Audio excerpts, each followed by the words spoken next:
August 6, 1915, 4 a.m., Osawik Fortress. The air is unnaturally still, heavy with the scent of damp earth and stale gunpowder.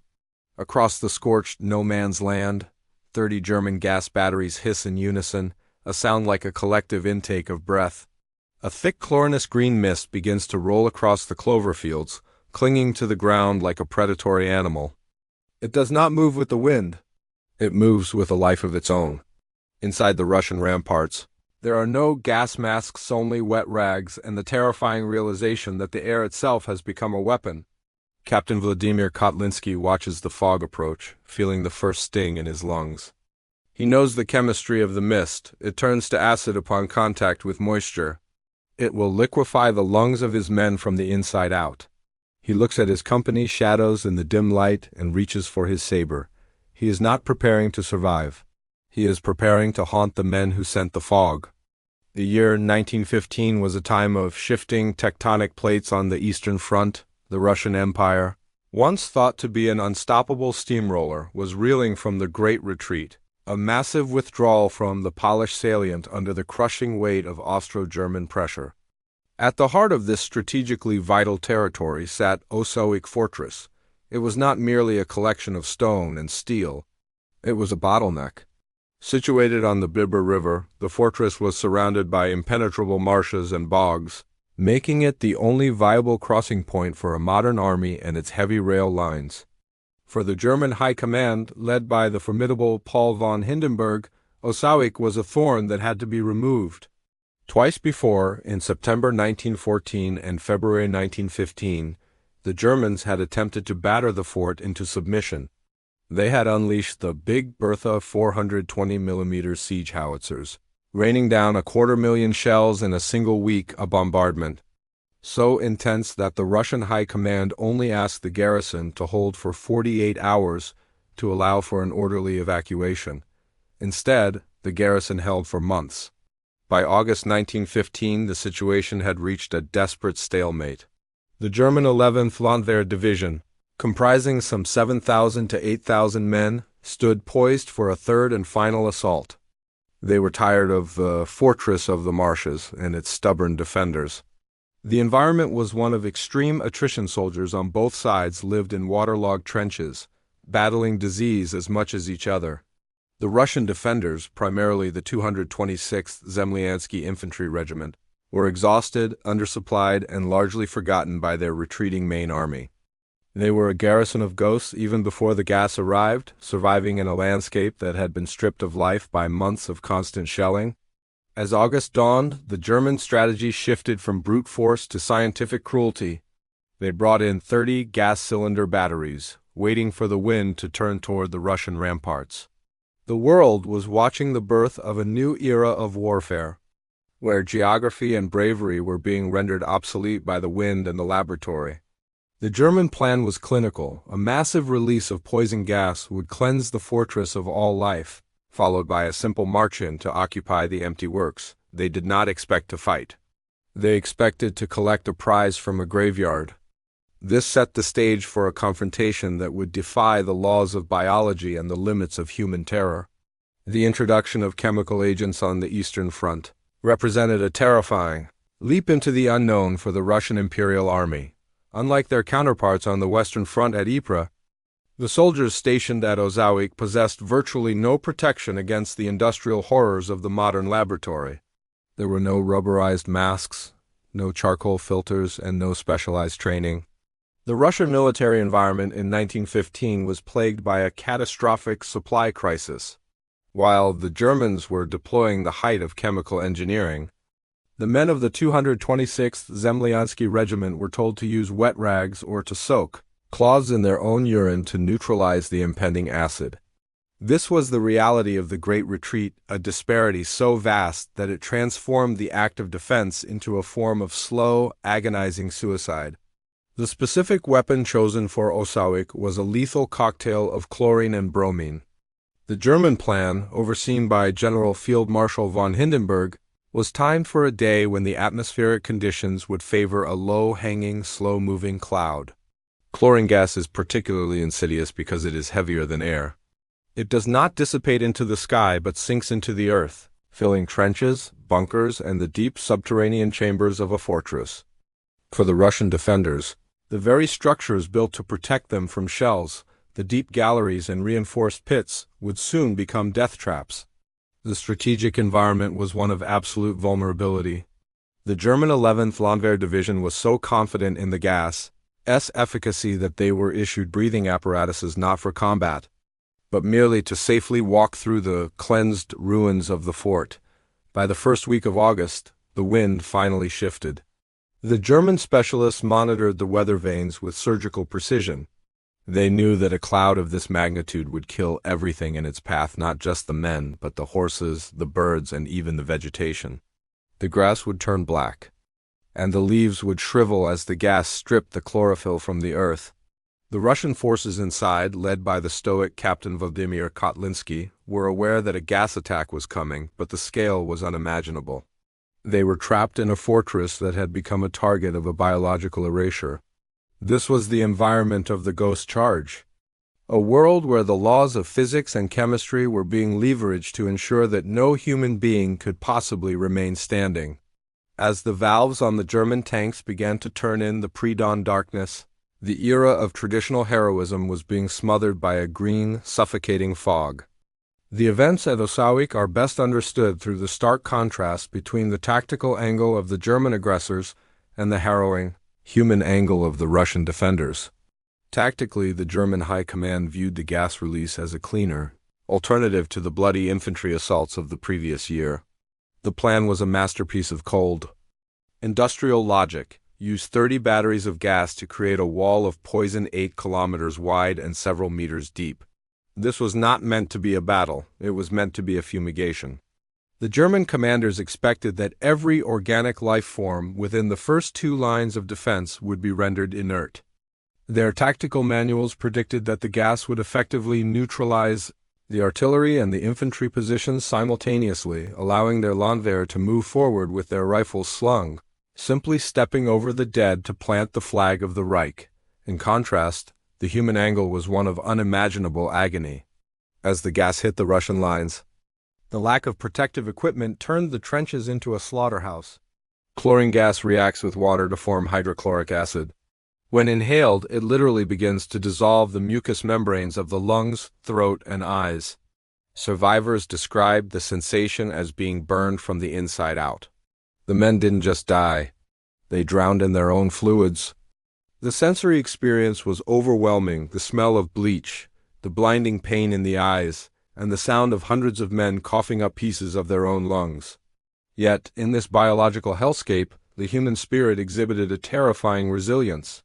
Men wrapped their faces in blood-soaked tunics, finding that the dampness of the blood provided a temporary, albeit gruesome, filter.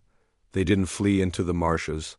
They retreated deeper into the fort, clinging to their weapons with hands that were already blistering from the chemical contact. This intersection of industrial cruelty and biological endurance set the stage for a counterattack that defied medical science. The final layers of this tragedy are revealed through the leadership angle of Captain Vladimir Kotlinski and the enemy angle of the advancing German infantry. From the leadership angle, the situation was a death sentence. Kotlinski was a young officer of the Russian Imperial Army, a member of the 13th Company of the 226th Zemlyansky Regiment. As the green fog settled over the ramparts, he realized his command had been reduced to a collection of walking corpses. Virtually every man in his vicinity was blinded, bleeding, or dying. Under standard military doctrine, a retreat was the only logical step. However, Kotlinski understood a fundamental tactical truth. If Osawik fell, the entire Russian line in Poland would buckle. His leadership was not defined by a speech, but by a gesture.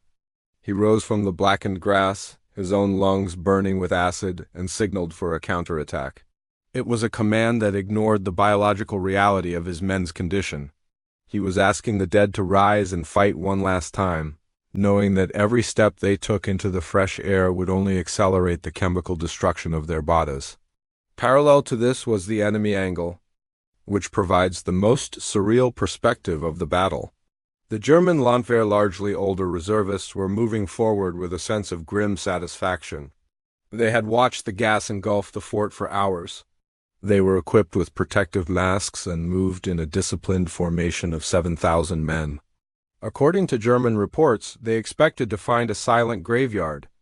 They marched through the first and second lines of the Russian defense, seeing nothing but dead horses and the shriveled, blackened remains of the vegetation.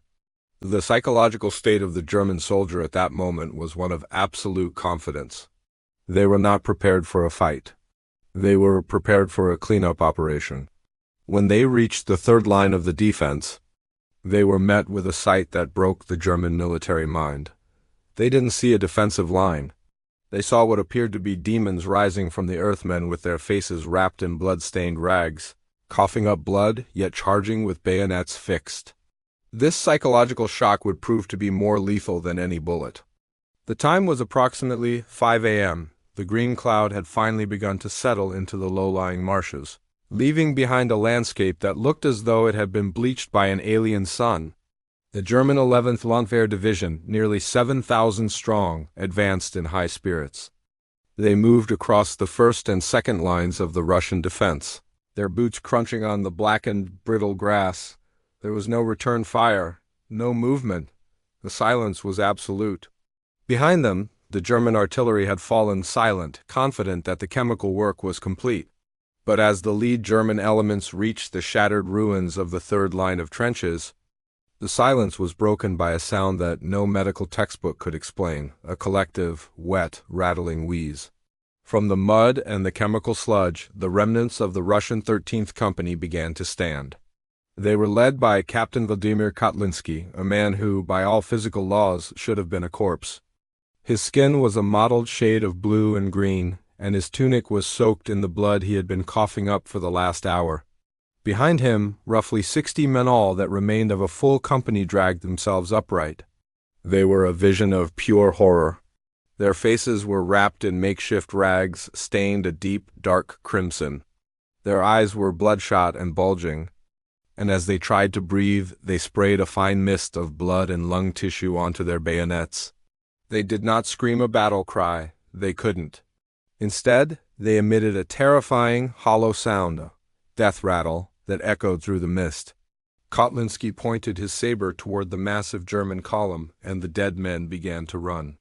What followed was not a battle of tactics, but a battle of psychological endurance. When the 7,000 German soldiers of the 11th Landwehr Division looked through the eyepieces of their gas masks, they didn't see an enemy army. They saw a nightmare made flesh. The 60 men of the 13th Company, led by Kotlinski, were stumbling forward with a ghostly, rhythmic gait. Their skin was peeling away in the humid, acidic air, and their blood-soaked bandages fluttered like funeral shrouds. To the Germans, these were not human beings. They were the dead men of Osawik, rising from the chemical pits to reclaim their fort. The sheer, visceral horror of the sight triggered a primal panic in the German ranks. The turning point occurred in a matter of seconds. The German front lines, composed of hardened veterans and reservists, simply broke. They didn't just retreat. They fled in a blind, hysterical terror. In their desperation to escape the dead men, the German soldiers began to trample one another. Panic is a contagion, and it swept through the 7,000-man column like a shockwave. Men fell into their own wire entanglements. Others tripped and were crushed by their comrades. The Russian dead men didn't even need to fire their rifles. The sight of them bloody, gasping, and unrelenting was a psychological weapon more potent than any chlorine gas. Kotlinski, barely able to remain upright, watched as a force more than 100 times his own size disintegrated. The Russian artillery, seeing the German retreat, suddenly roared back to life, raining shells down on the fleeing Landwehr. By 11 a.m., the German assault had completely collapsed. The attack of the dead men had achieved the impossible. 60 half-dead soldiers had routed an entire division. As the last of the Germans disappeared into the marshy horizon, Kotlinski finally collapsed. He had walked into the battle knowing he would not return, and as the adrenaline of the charge faded, the acid in his lungs finished its work. He died that evening, but he died inside a fortress that still belonged to his Tsar. The immediate aftermath of the attack of the dead men was a scene of grim, silent carnage that defied the typical celebrations of a military victory. As the German 11th Landwehr Division retreated in a state of psychological shock, the Russian survivors of the 13th Company began to succumb to the biological toll of their defense. The fortress was not filled with cheers, but with the sound of men struggling to draw oxygen into ruined lungs. Captain Vladimir Kotlinski, the architect of the counterattack, was among the first to fall. Verifiable military records state that he was posthumously awarded the Order of St. George, 4th class, the highest military decoration of the Russian Empire, for his cold-blooded bravery and his refusal to yield even when his body was failing. By late afternoon on August 6, 1915, the tactical reality of the Eastern Front overrode the miracle of the defense. Despite the successful repelling of the gas attack, the larger Great Retreat meant that Osawik was now dangerously isolated. The Russian High Command realized that while the dead men could hold a rampart, they could not hold an entire front that was collapsing around them. On August 18th, just 12 days after the ghost charge, the order was given to evacuate the fortress. The soldiers didn't leave in a hurry. They dismantled what they could, packed their remaining artillery, and prepared a massive demolition. In the early hours of August 22nd, the legendary Osawik fortress was blown into the sky by its own defenders. They left the Germans nothing but a pile of scorched stones and a memory that would haunt the German military for decades. The numbers told a staggering story. Of the initial Russian garrison, nearly 80% had suffered varying degrees of chemical poisoning. Yet they had held for 190 days against the weight of a superior industrial empire. The long-term consequence of the struggle at Osawik was the birth of a terrifying new military psychology. The German army, which pridefully viewed itself as the pinnacle of discipline and rational warfare, was forced to confront the fact that technological superiority, specifically chemical warfare, could be defeated by the sheer, irrational willpower of the human spirit. Reports from the 11th Landwehr Division reflected a deep sense of unease. Officers noted that their men were no longer afraid of Russian bullets, but of the Russian soul that seemed to refuse the finality of death. This psychological trauma influenced German tactical planning for the remainder of the war, leading to a much more cautious approach when dealing with besieged Russian positions. In the Soviet and later Russian consciousness, the attack of the dead men became a foundational myth of national resilience. It was transformed from a tragic military engagement into a symbol of the fortress that never surrendered. The documents and survivor testimonies from the 226th Zemlyansky Regiment were preserved as a testament to a generation of soldiers who were caught between the end of the old world and the birth of a new, mechanized horror. The event fundamentally changed how the world viewed chemical weapons. It proved that gas was not a magic bullet that could win a war on its own. Instead, it only served to escalate the brutality of the conflict, leading to the rapid development of more sophisticated gas masks and even more lethal nerve agents, as both sides raced to overcome the biological stubbornness of the infantrymen. Ultimately, the destruction of the fortress meant that the physical evidence of the battle was buried under tons of rubble. For decades, the story existed primarily in the memories of those who had seen the blood-soaked bandages fluttering in the green mist. It wasn't until the declassification of Imperial Russian military archives in the late 20th century that the full tactical details were reconciled with the legend. The aftermath of Osawik left the world with a haunting realization. In the age of industrial slaughter, the line between the living and the dead had become dangerously blurred. The dead men of 1915 did not just save a fortress. They redefined the limits of what a soldier could endure before the light finally went out. The story of the attack of the dead men is more than a footnote in the bloody ledger of the First World War. It is a profound meditation on the resilience of the human spirit when confronted with absolute erasure. At Osawik, the laws of science and the calculations of military planners were defeated by something that cannot be measured in a laboratory: the refusal to be dehumanized. In an era where soldiers were increasingly treated as mere material to be processed by machines and chemicals, the men of the 13th Company asserted their humanity through the most terrifying means possible. They chose to fight not as victims of a gas attack, but as architects of their own final, defiant act. Captain Vladimir Kotlinski walked into that battle knowing he would not return. A decision that elevates his actions from tactical leadership to a form of sacrificial martyrdom. His choice stripped away the pretense of civilized warfare, revealing the raw, bleeding core of conflict. The sight of those 60 men stumbling through the mist and coughing up their own lives shattered the German army's sense of order. You faced the manifestation of their collective will. Today, the marshes of the Biber River are quiet, and the concrete ruins of the fortress are slowly being reclaimed by the earth. But the echoes of that August morning remain as a haunting warning. The dead men of Osawik stand as symbols of a pivotal moment in history when the industrialization of death met its match in the stubbornness of the soul. Their legacy is a grounded, somber truth that even in the face of an apocalypse, the final word does not belong to the machines or the chemicals, but to the individuals who decide how they will meet the end. They did not just defend a fort. They defended the idea that even in the darkest, most suffocating fog, a man can still choose to stand.